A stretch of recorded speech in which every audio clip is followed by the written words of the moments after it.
সম্ভব হয়েছে আমাদের দেশে?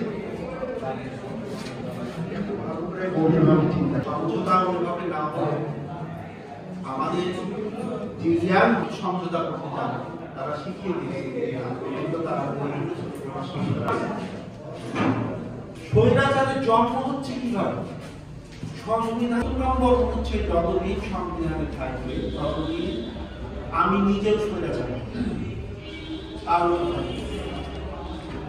এই 70 নম্বর অনুচ্ছেদ বাদ দিতে হবে যে তার বিকল্প কি গড়ে তোলা যাবে সেটা চিন্তা করবে।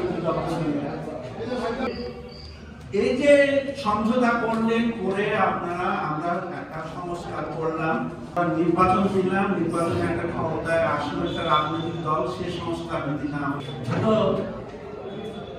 2008 সালের নির্বাচন কমিশনে একটা নতুন শিক্ষা গেল, সেখানে যথেষ্ট পরিমাণে ভোট পড়ছে। আমার মনে হচ্ছে হ্যাঁ না ভোট না, এটা না, এটা আলাদা না, এটা ব্যালট পেপারের সেটা অন্য বিষয়। এরপরে কি হলো? পার্লামেন্ট গঠন হয়ে গেল, নতুন তাদের আত্মসম্মানে এত কঠিন ওখানে তারা এটা কিছুতেই মেনে নিতে পারবেন না, ওটা ইয়েটা বাতিল করে।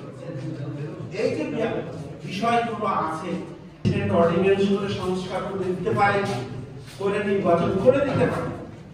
প্রস্তাব অনেক দিয়েছেন প্রস্তাবটা গণভোটের আয়োজন জাতীয়তাবাদী আইনজীবী ফোরাম রাজশাহী এবং মানবজীবী সমাজের ভবিষ্যৎ বিভিন্ন প্রতিষ্ঠানের প্রতিনিধি, আসসালামু আলাইকুম। আজ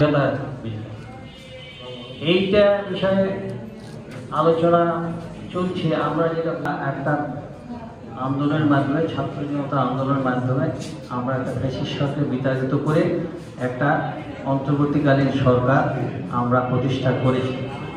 এই সরকারে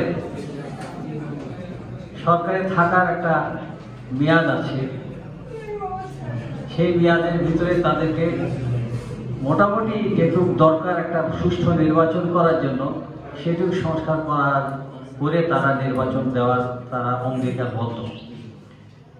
এখন সরকার এই লক্ষ্যবস্তু হয়ে যাওয়ার ফলে এখন সেই কারণে আমাদের সচেতন থাকতে হবে এবং সেই কারণে আমরা যাতে আগামীতে একটা গণতান্ত্রিক সরকার করে ফেললে কিন্তু আপনি ওই যে এবং শিক্ষিত আদর্শবাদী নেতা নিয়ে আসতে হবে।